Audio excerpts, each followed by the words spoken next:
Hey everyone, welcome back in. Thanks so much for checking out another episode. I hope you're having a fantastic day.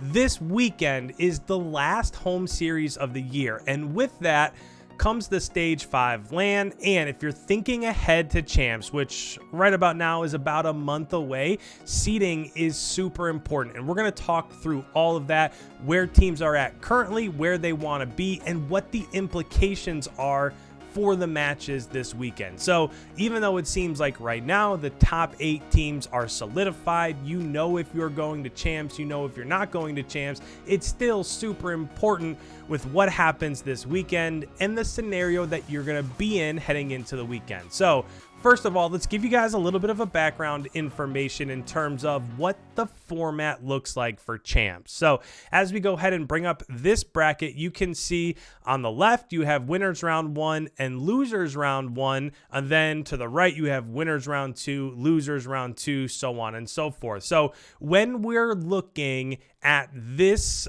graphic, there are a couple things that are super important. As of right now, there's a really big battle for going on right now for who's going to get the 2 seed and who's going to get the 3 seed. So the 2 seed is super important. Obviously, Atlanta FaZe already has the 1 seed locked up. They've had it locked up for like, I don't know, 2 stages now or something ridiculous. But there's a battle between Dallas and Toronto for who's going to get that 2 seed. And a lot of it could be determined by what happens with this weekend's home series matches and how the Stage 5 major goes. So if you're one of those 2 squads, obviously you want to get this 2 seed so that you get slotted into winners bracket round 2. You immediately get that first round bye.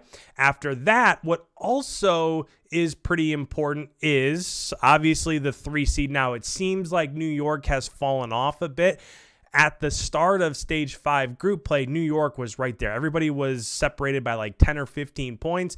And since that has changed, but the 3 seed is also super important because I think most people would agree that the 3, 4, and 5 squads are all pretty talented. So if you could be that 3 seed and you could play the 6 seed, that would obviously give you a bit of a leg up there in terms of making it to winners round 2. And if you're the 3 seed, you could potentially avoid playing Atlanta in that winners bracket round 2. So there's obviously a ton that's important there. And even though the top 8 squads, as we've mentioned, have already been decided, it's still important with who gets that 6 seed because if you're a 6 seed, you start up here in winners bracket round 1. If you're the 7th or 8th seed, you automatically start down here in the losers bracket. So 7th seed is here, 8th seed is there. And if you lose, that's it. Your Champs run is over.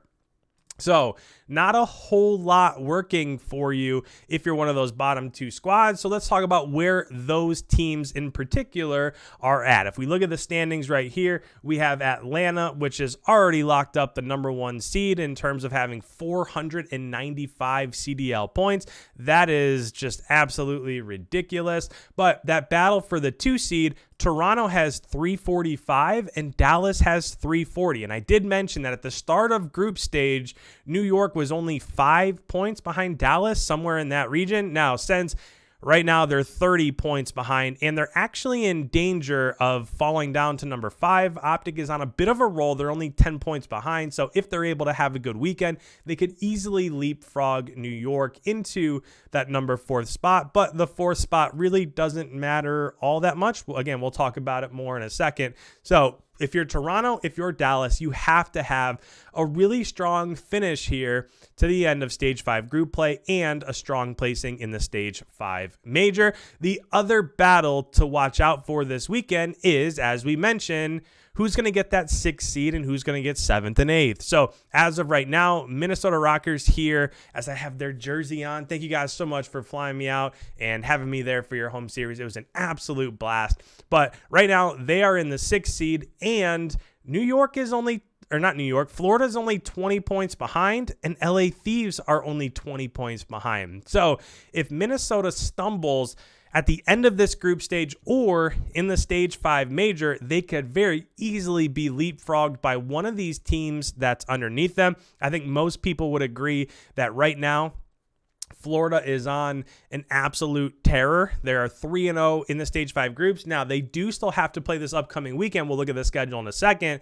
They have 2 really tough matches with Toronto and Minnesota. So that matchup, which is, I believe, the last matchup for Florida of the group stage between Minnesota, has a ton that have to deal with implications and where teams are going to finish and stuff like that. We'll also break that down in just a moment, but that's the other thing to look for. So let's go ahead.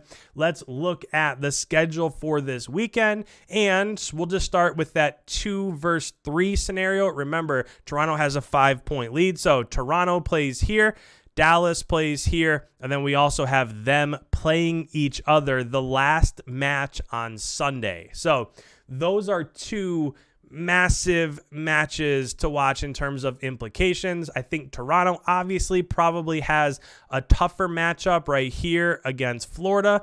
We'll see if Florida is able to continue playing the way that they've been playing. And then Dallas plays Seattle. So this matchup here should probably go the way of Dallas. That really shouldn't take them by surprise. The big one, of course, which we mentioned, will be Dallas versus Toronto. That could very easily decide not only who's going to end up getting the #1 overall seed in their group, but also it could have a lot to do with who finishes in that #2 seed. The other massive matchup this weekend is Minnesota versus Florida right here. So it's 4:30 p.m. Eastern time on Saturday, and this could very much so determine who ends up getting that 6th seed. Remember, we did say that Florida's only 20 CDL points behind Minnesota, but the other thing to think about is that right now, Florida's 3-0, right?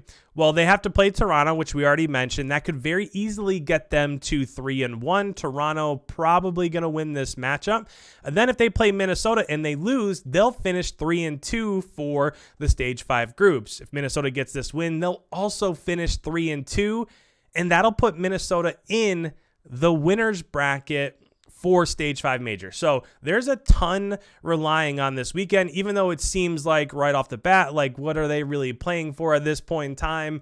Like, we know the 8 teams that are there, but as we walked through, who ends up with the 2nd seed, who ends up with the 6th seed, who ends up with the 3rd seed, all of that is extremely important still and can be decided here in the next couple weeks. So if you guys are new around here, make sure you hit that subscribe button. Any comments? Who do you think is going to end up with that 2nd seed? Do you think Toronto pulls through? Do you think Dallas pops off and beats them on Sunday? Do you think potentially OpTic makes a run in the stage 5 major? I'm sure if they pull through and they're able to win the stage 5 major, that could do a ton in terms of getting all the way up to a potential 4 or 3 seed. So down in the comments, I love the interactions, love to hear what you guys are talking about. So make sure you leave a comment, leave a like if you don't mind, as it really helps out the channel. Enjoy the final week of group matches this weekend. We will see you in the next upload.